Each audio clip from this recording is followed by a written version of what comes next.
Hello viewers, welcome to my channel go with concepts. आज हम discuss करने जा रहे हैं एनसीईआरटी के inside question of chapter 2 which is acid bases and salts. ठीक है, तो फर्स्ट क्वेश्चन जो आने वाला है वो है पेज नंबर 18 से।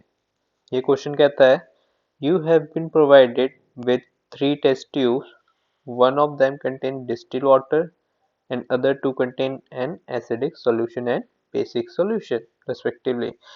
If you are given only red litmus paper, how will you identify the contents of each test tube? ठीक है, हमें तीन टेस्ट ट्यूब गिवन है जिसमें एक में है डिस्टिल वाटर, दूसरे में है एक एसिडिक सॉल्यूशन और तीसरे में है क्या, एक बेसिक सॉल्यूशन। ठीक है, और हमें क्या पकड़ा दिया गया है, एक रेड लिटमस पेपर दे दिया गया है और कहा गया है हाउ विल यू आइडेंटिफाई कि किसमें क्या है। आप कैसे पता लगाओगे कि कौन से टेस्ट ट्यूब में क्या है। तो आइए देखते हैं कैसे लगेगा। पहले क्या करेंगे हम, put the red litmus paper in all the test tubes turn by turn, एक एक करके तीनों में हम रेड लिटमस पेपर डाल देंगे। The solution which turn red litmus paper to blue will be a basic solution. ठीक है, जो जो रेड लिटमस पेपर को ब्लू में टर्न कर देगा वो सॉल्यूशन बेसिक सॉल्यूशन होगा। ठीक है, the blue litmus paper form here can now be use to test the acidic solution. और जो ये बेसिक सॉल्यूशन जो रेड से ब्लू में कन्वर्ट हुआ ना, हम उसी ब्लू कलर के लिटमस पेपर को एसिडिक मीडियम जानने के लिए अब यूज करेंगे। ठीक है, तो सेकंड स्टेप हमें क्या करना है, जो भी वो ब्लू स्टेप लिया, ब्लू लिटमस पेपर लिया ना हमने, जो भी बेसिक सॉल्यूशन से हमें मिला, अब उसे हम रिमेनिंग दो भी जो दो टेस्ट ट्यूब है उसमें डिप करेंगे टर्न बाय टर्न। कह रहा है put the blue litmus paper obtained above in the remaining two test tubes turn by turn. The solution which turns the blue litmus paper to red will be acidic solution. और जो blue litmus paper हमने डाला के करके दो test tube में, जिसमें था एक में डिस्टिल वाटर एक में था एसिडिक सॉल्यूशन, लेकिन हमें पता नहीं था कि किसमें कौन सा है। तो ये पता लगाने के लिए जो ब्लू लिटमस पेपर मिला हमें किसमें से, ऊपर वाले फर्स्ट उसमें से लिटमस रेड को बेसिक सॉल्यूशन में डालने से जो ब्लू लिटमस पेपर मिला, फिर देन हमने उसको वन बाय वन करके डिस्टिल वाटर और एसिडिक सॉल्यूशन वाले में डाला। अब हमने क्या देखा, जो ब्लू लिटमस पेपर डाला हमने वो किस में कन्वर्ट हो गया, रेड में। और जैसे वो रेड में कन्वर्ट हुआ हमें पता लग गया कि वो एसिडिक मीडियम है। ठीक है, और तीसरा जो सॉल्यूशन बचा डिस्टिल वाटर का, उस पर कोई इफेक्ट नहीं पड़ेगा लिटमस पेपर पे। The solution which has no effect on any litmus paper will be neutral and hence it will be distilled water. ठीक है, तो हम ऐसे पता लगाएंगे लिटमस पेपर का यूज करके कौन सा बेसिक मीडियम है, कौन सा एसिडिक मीडियम है और कौन सा डिस्टिल वाटर है या न्यूट्रल है। ठीक है, अब क्वेश्चन है पेज नंबर 22 का पहला। कहता है वाई शुड कर्ड एंड सोर, सोर मतलब कि खट्टा items, why should curd and sour substances not be kept in a brass and copper vessels?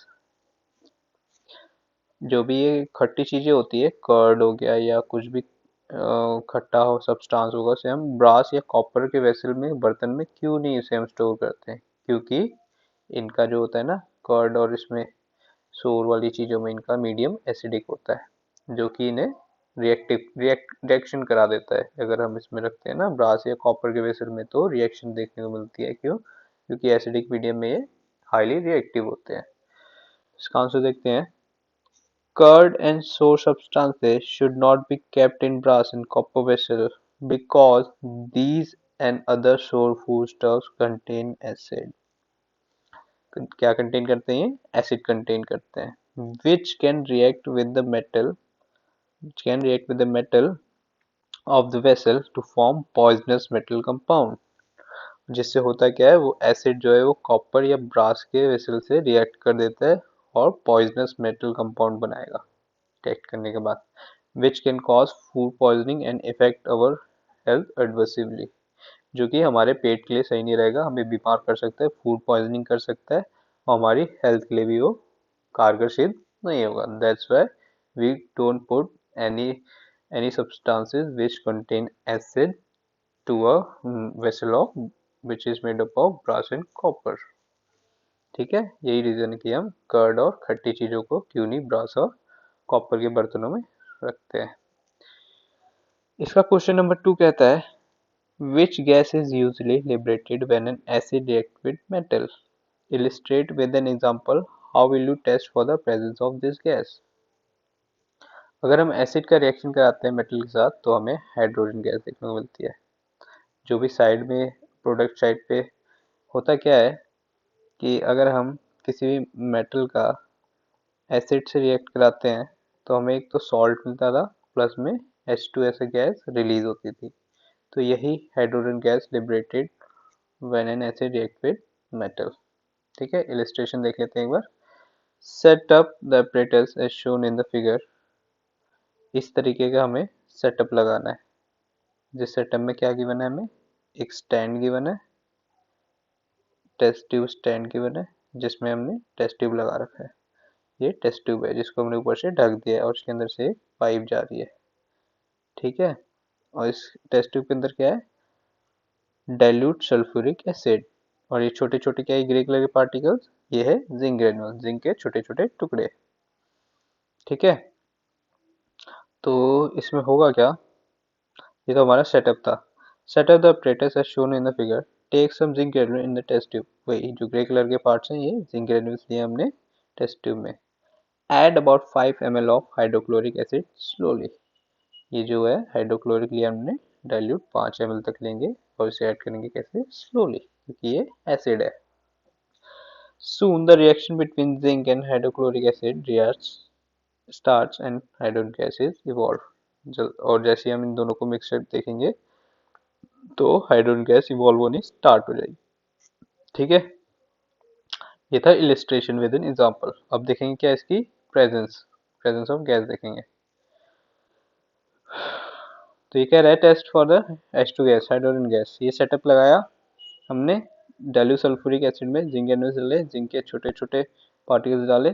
Particles डालते ही यहाँ पे फ्यूम्स उठने लगी, गैस उठने लगी, और ये पाइप के थ्रू सोप सॉल्यूशन में जाके ये पाइप एंड हो रहा है। ठीक है, यहाँ पे जहाँ से हमें देखने को मिल रहा है बबल उठ रहे हैं, और बबल ये उठ रहे हैं, और उसके पास हम ले गए एक कैंडल। ये कैंडल ले जाएंगे तो ये पॉप साउंड करके फूटेगा, पट पट करके फूटना स्टार्ट हो जाएगा, जिससे हमें पता लगेगा क्या, कि गैस कंटेन हाइड्रोजन। ठीक है, द टेस्ट देखते हैं एक बार। H2 gas is not soluble in water. ठीक है, सॉल्युबल नहीं होती वाटर में। When pass through soap solution, it get traps into bubbles। अगर हम इसको वही सोप सॉल्यूशन जो सिंपल वाटर में रखते हैं ना, तो इतने झाग और बुलबुले नहीं बनते। क्यों, क्योंकि सोप सॉल्यूशन डालती है स्लोपी नेचर हो जाता है, हार्डनेस खत्म कर देता है वाटर की। दैट्स व्हाई हमें इसमें क्लियरली बबल्स देखने को मिलते हैं as compare to a simple water. ठीक है, when passed through a soap solution, it gets trapped into bubbles। Bringing a candle near it, the soap bubble filled with gas। ठीक है, ये बबल्स क्या है, गैस से भरी हुई है।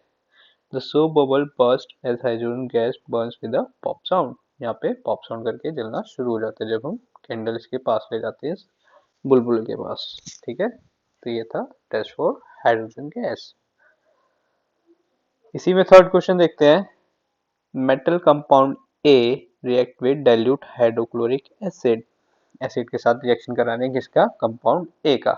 और कंपाउंड ए अभी हमें पता नहीं है क्या है। To produce effervescence. Effervescence produce करने के लिए हम रिएक्शन करा रहे हैं। The gas involve extinguishes a burning candle. जो भी गैस इवॉल्व होगी वो क्या करेगी, एक्सटिंग्विश करेगी बर्निंग कैंडल।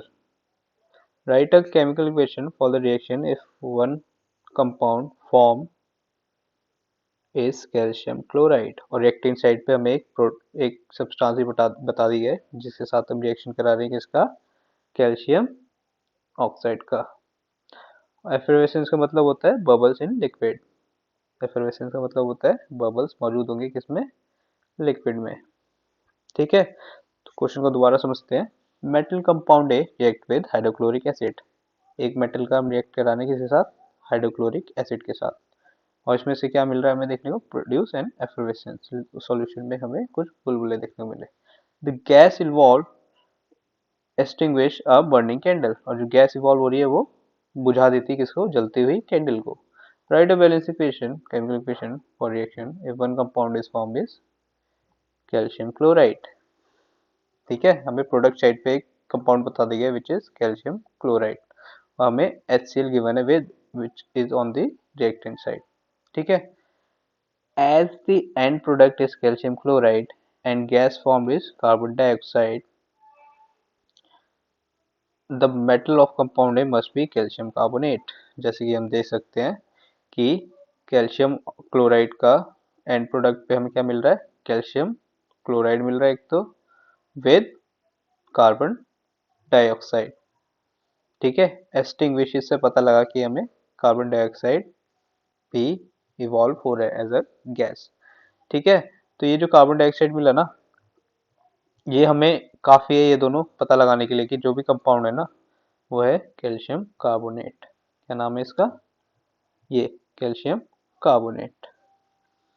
ठीक है, therefore the reaction between calcium carbonate and hydrochloric acid is CaCO3 2 plus में HCl हाइड्रोक्लोरिक एसिड फॉर्म करेंगे क्या, ये क्या है हमारा, एक तो ये एसिड है, ये हमारा मेटल है जो कि A है। ठीक है, और मेटल के साथ एसिड का बनाता है क्या, salt which is calcium chloride. ठीक है, ये है calcium chloride with carbon dioxide and water as a product, ये रिलीज कर देगा। अब आते हैं क्वेश्चन जो हमें गिवन है पेज नंबर 25 पे। इसमें पहला क्वेश्चन कहता है why do HCl HNO3 show acidic characters in aqueous solution while solution of compounds like alcohol and glucose do not show acidic character।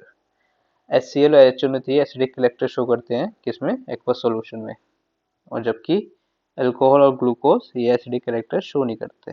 क्या रीजन है इसके पीछे, कहता है H plus ion present in aqueous solution are responsible for their acidic character। ठीक है, हमने क्या पढ़ा था पीएच स्केल पे, जैसे जैसे हम न्यूट्रल से 7 से न्यूट्रल जाएंगे H प्लस आयन इंक्रीज होंगे और उसका नेचर क्या रहेगा, एसिडिक रहेगा। तो ये वही कारण है, H plus ion in aqueous solution are responsible for their acidic character। HCl HNO3 gives H plus ion in water। ये HCl और HNO3 हमें क्या देते हैं, H plus ion देते हैं किसमें, वाटर में। while अल्कोहल और ग्लूकोज हमें H plus ion नहीं देते जब हम उनका aqueous solution या पानी के साथ रिएक्शन कराते हैं। therefore alcohol and glucose do not show any acidic character। यही रीजन था। ठीक है, H प्लस आयन शो करते हैं कौन, HCl और HNO3, और अल्कोहल ग्लूकोज नहीं करते, that's why they do not show acidic character while HCl and HNO3 does। Second question कहता है why does an aqueous solution of an acid conduct electricity। कहता है the aqueous solution of an acid conduct electricity due to presence of charged particles in it which is H plus ions। ठीक है, ये responsible रहते हैं for what, conduction of electricity. ठीक है, the aqueous solution of acid conduct electricity due to presence of charge particles called ions in it. ठीक है, reason क्या था, H प्लस आयंस मौजूद होते हैं इसमें। थर्ड क्वेश्चन कहता है why does dry HCl gas do not change the colour of the dry litmus paper. Dry HCl gas does not give H plus ion. जो ये ड्राई HCl है ना, है तो ये एसिड लेकिन ये पाउडर की फॉर्म में है। ठीक है, और ये लिटमस पेपर के साथ कुछ कलर शो नहीं करेगा, क्यों, क्योंकि ये H प्लस आयन भी शो नहीं कर रहा है। ठीक है, and therefore does not change the colour of dry litmus paper. और यही अगर गीला रहता तो ये ब्लू लिटमस पेपर को किसमें टर्न कर देता, रेड में। क्यों, क्योंकि ये ड्राई है यहाँ पे और लिक्विड होते ही ये एसिडिक बिहेवियर शो करता, which turns blue litmus to red। ठीक है, that's why dry HCl does not show any color change in on dry litmus paper। Fourth question कहता है while diluting an acid, मतलब कि acid में अगर हमें उसे डाइल्यूट करना है, वाटर के साथ उसे ऐड करना है, why it is recommended that acid should be added to water। मतलब कि ये रिकमेंड क्यों किया जाता है कि हमेशा एसिड में एसिड को वाटर में ऐड करेंगे और वाटर में कभी एसिड नहीं ऐड करेंगे। ऐसा पता है क्यों करते हैं? क्योंकि अगर हम वाटर ऐड करेंगे ना एसिड में तो एक्सप्लोजन होगा, ब्लास्ट होगा, और जिससे क्या होगा, हमारे हाथ पैर जलने के चांसेस बढ़ जाएंगे due to the acidic character of an acid. तो यही कहता है ये, while diluting an acid it is recommended that the acid should be added to water। Acid को ही हमेशा ऐड करेंगे किसमें? वाटर में। ठीक है, और वाटर को नहीं करेंगे किसी भी एसिड में। ऐसा क्यों? क्योंकि अगर हम वाटर ऐड करेंगे ना किसी भी कंसंट्रेटेड एसिड में उसको डाइल्यूट करने के लिए, तो large amount of heat evolve होगी। ठीक है, और इतना इम्पैक्टफुल होगा ना, इतनी तेजी से होगा ये रिएक्शन, काफी इम्पैक्ट इसका तेज होगा, जिसमें हमें रिएक्शन करने, अपने आप को बचाने का भी टाइम नहीं मिलेगा, बहुत तेज होता है ये। दैट्स वाई हमेशा एसिड में वाटर डालते हैं, ना कि वाटर को एसिड में। और इससे होगा क्या, जो भी हीट चेंज देखने को मिलेगा ना, जब भी हम वाटर को ऐड करेंगे, water to steam explosively which can splash the acid on one face or close and called acid burn। ठीक है, और इसके इम्पैक्टफुल होने से क्या रहेगा, एक्सप्लोजन भी हो सकता है कभी कभी। और ये एक्सप्लोजन होने की वजह से ये एसिड जिसमें भी कंटेनर रहेगा शीशे का, बीकर या फिर टेस्ट ट्यूब, उसमें से छींटे उड़ने के, स्प्लैश होने के, फटने के बाद एसिड के छींटे पड़ सकते हैं, जिससे फेस, हाथ या एसिड बर्न हो सकता है। That's why it's always recommended that कि हमेशा acid should be added to water and not water to the acid. ठीक है, इसी में कह रहे हैं fifth question, how is the concentration of hydronium ions H3O plus affected when a solution of acid is diluted। जब हम acid को डाइल्यूट करते हैं तो हाइड्रोनियम आयंस जो कि H3O प्लस होते हैं, इन पे क्या इफेक्ट देखने को मिलता है। ठीक है, इंग्लिश थोड़ी सी डिस्कस कर लेता हूँ। दो वर्ड होते हैं, इफेक्ट एंड इफेक्ट। ठीक है, अफेक्ट का मतलब होता है उसके ऊपर फर्क पड़ना, इफेक्ट का मतलब होता है उसके अंदर फर्क पड़ना। ठीक है, तो कंफ्यूज नहीं होना है, ये ऊपर होता है इसके अफेक्ट का, इफेक्ट का अंदर होता है। तो देखते हैं, when a given amount of an acid is added to water, अगर हम एसिड में वाटर ऐड करते हैं, then there is a fix number of hydronium ions per volume of the solution. तो उसमें क्या देखने को मिला हमें, fix number of hydronium ions देखने को मिलेंगे विच इज H3O प्लस। ठीक है, पर volume of the solution, volume के हिसाब से। On dilution the number of hydronium ions per volume decreases as concentration decreases। तो नंबर ऑफ हाइड्रोनियम आयंस होंगे जो वॉल्यूम के हिसाब से वो डिक्रीज होंगे जैसे जैसे कंसंट्रेशन में डिक्रीज होगा। यही रीजन है कि हाइड्रोनियम आयंस अफेक्ट करते हैं सॉल्यूशन ऑफ एसिड को, एसिड सॉल्यूशन को जब उसे डाइल्यूट किया जाता है। ये था फिफ्थ क्वेश्चन। इसी में आपसे इस क्वेश्चन देखेंगे, how is the concentration of hydroxide ions, hydroxide मतलब OH ions, effective when SS base is dissolved in solution of sodium hydroxide। मतलब कि hydroxide ion OH minus ions जो कि बेसिक है नेचर में, उन पे क्या इफेक्ट पड़ेगा जब हम बेस को डिसॉल्व करेंगे किसमें, सोडियम हाइड्रोक्साइड में, विच इज NaOH। ठीक है, तो कहता है the concentration of hydroxide ions, concentration of hydroxide ions which is OH minus will increase when excess base is dissolved in the solution of sodium hydroxide। concentration रहेगी जो भी hydroxide ions की, ये हमेशा इंक्रीज होगी जब भी हम बेस को डिसॉल्व करेंगे सॉल्यूशन ऑफ किसमें, NaOH, सोडियम हाइड्रोक्साइड में। जब भी हम बेस को एक्सेस बेस मतलब ज्यादा बेस को इंक्रीज करते रहेंगे तो उसमें concentration of hydroxide ions increase होगी। But it happens to a limit, एक लिमिट तक ही ये होगा, उसके बाद वो कांस्टेंट हो जाएगा, the concentration become almost constant. मतलब कि ये अगर मैक्सिमम कैपेसिटी है ना किसी भी एसिड या बेस की रीच होने की, कॉन्सेंट्रेशन यहीं तक पहुंचने की उसकी क्षमता है ना, तो आप कितना भी ऐड करते रहो वो यहीं तक ही रहेगा उसकी कॉन्सेंट्रेशन। ठीक है। The sixth question. अब आते हैं question which is on page number 28, जिसमें से पहला क्वेश्चन कहता है you have two solution A and B. The pH of A is 6 and pH of solution B is 8. ठीक है, तो 6 है, A का क्या है 6 है, B का क्या है 8 है, ये लेस देन 7 है, तो ये एसिडिक कैरेक्टर शो करेगा, एसिडिक कैरेक्टर शो करेगा। ठीक है, और सिमिलरली एसिडिक कैरेक्टर शो करेगा, और सिमिलरली ये 7 से बड़ा है तो ये बेसिक कैरेक्टर शो करेगा। ठीक है, which solution has more hydrogen ion concentration which is acidic and which one is base. A तो एसिडिक है और बी बेसिक है, ये तो हमें पता लग गया। अब हमें ये भी बताना है कि हाइड्रोजन आयन किस में ज्यादा होंगे, तो हमने क्या पढ़ा था, एसिडिक में H प्लस आयन इंक्रीज होते हैं और इसमें H प्लस आयन डिक्रीज होते हैं, तो इसमें ज्यादा होंगे। आंसर देख लेते हैं एक बार।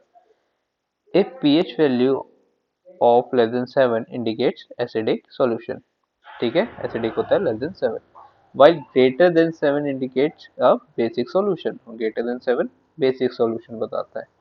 Since solution of A has more hydrogen ion concentration, क्योंकि वो acidic है A solution, तो ये क्या शो करेगा, हाइड्रोजन आयन की कंसंट्रेशन भी यही ज्यादा शो करेगा as compare to solution B. तो solution A is acidic and solution B is basic in nature। ठीक है, ये है इसका प्रॉपर आंसर। अब इसी का सेकंड क्वेश्चन देखते हैं। What effect does the concentration of H plus ions have on the nature of the solution? कह रहा है क्या इफेक्ट पड़ेगा concentration of H plus ion की और उसके nature of solution पे। कह रहा है more the concentration of H plus ion higher the acidic nature of the solution। जैसे जैसे H plus ion की H plus आयन इंक्रीज होंगे उसका एसिडिक कैरेक्टर भी इंक्रीज होगा। ठीक है, more the concentration of H plus ion higher the acidic character of the solution. Third question कह रहा है do basic solution have H plus ions, if yes then why these are basic. H plus ions होते हैं base में, लेकिन OH minus की quantity ज्यादा होती है, इनकी क्वांटिटी कम होती है, दैट्स व्हाई ये बेसिक कैरेक्टर शो करते हैं। Basic solution have H plus ions, होते तो हैं H plus ions, but these are far less in number than OH, ये OH से कम होते हैं। That is responsible for their basic nature, that's why OH negative character ज्यादा है, that's why they show their basic nature। Fourth question कहता है under what soil condition do you think a farmer would treat the soil of his field with quicklime? Quicklime को हम क्या कहते हैं, calcium oxide, और slaked lime which is calcium hydroxide, और chalk मतलब कि कैल्शियम कार्बोनेट। मतलब क्या है कि अगर एक फार्मर है, वो कौन सी ऐसी सॉइल की कंडीशन क्या रही होगी जिसे ये तीन चीजें यूज करनी पड़ेगी उसे। तो मैं बताऊं क्या रहा होगा, सॉइल की, सॉइल का जो नेचर रहा होगा ना, काफी ज्यादा एसिडिक रहा होगा, तो उसको बेसिक बनाने के लिए, न्यूट्रल करने के लिए ये बेसिस, ये तीन बेस के बनाने में इनका यूज किया गया होगा उसने। कह रहा है if the soil is too acidic, अगर ये एसिडिक होगा, having low pH, pH low होगा उसका, then it is treated with material like quicklime which is calcium oxide, और slaked lime which is calcium hydroxide, और कैल्शियम कार्बोनेट। क्यों, क्योंकि ये तीनों बेसिक है नेचर में, जो कि एसिड के साथ कंबाइन होंगे, जो कि सॉइल है वो उसे न्यूट्रल कर देंगे, जो कि उपजाऊ बना देगा मिट्टी को खेती के लिए। ठीक है, ये था फोर्थ क्वेश्चन। फिफ्थ क्वेश्चन कहता है 33 पेज नंबर पे गिवन है what is the common name of the compound CaOCl2। जल्दी बताइए, हमने डिस्कस किया था, ये है ब्लीचिंग पाउडर। ठीक है, ब्लीचिंग पाउडर को क्या कहते हैं हम, CaOCl2, इसका क्या है कॉमन नेम, ये है। Name the substance which on treatment with chlorine yields bleaching powder. Slate lime को अगर हम क्लोरीन के साथ ट्रीट करते हैं तो हमें ब्लीचिंग पाउडर देता है। स्लेट सॉरी स्लेट लाइम का क्या फॉर्मूला होता है? CaOH whole twice. Along with chlorine, it gives CoCl2, which is what? Bleaching powder. Along with it, it also releases some clot of water. Third question. Name the compound which is used for softening of water. Softening hard water. अगर hard water को soft करना है तो हम किसका use करेंगे? Sodium carbonate का। Fourth कह रहा है what will happen if a solution of sodium hydrogen carbonate is heated. Sodium hydrogen carbonate को हम हीट करेंगे तो क्या होगा? Give equation reaction involve. जब भी हम solution of sodium hydrogen carbonate को हीट करेंगे तो हमें क्या देखने को मिलेगा? Sodium carbonate along with carbon dioxide as a gas evolve होगी। ठीक है, तो ये क्या है? सोडियम हाइड्रोजन कार्बोनेट और ये क्या है? Sodium carbonate with water and carbon dioxide gas evolve हो रही है। हमें ये देखने को मिलेगा इससे। Last question of this lecture says write an equation of to show reaction between plaster of Paris and water.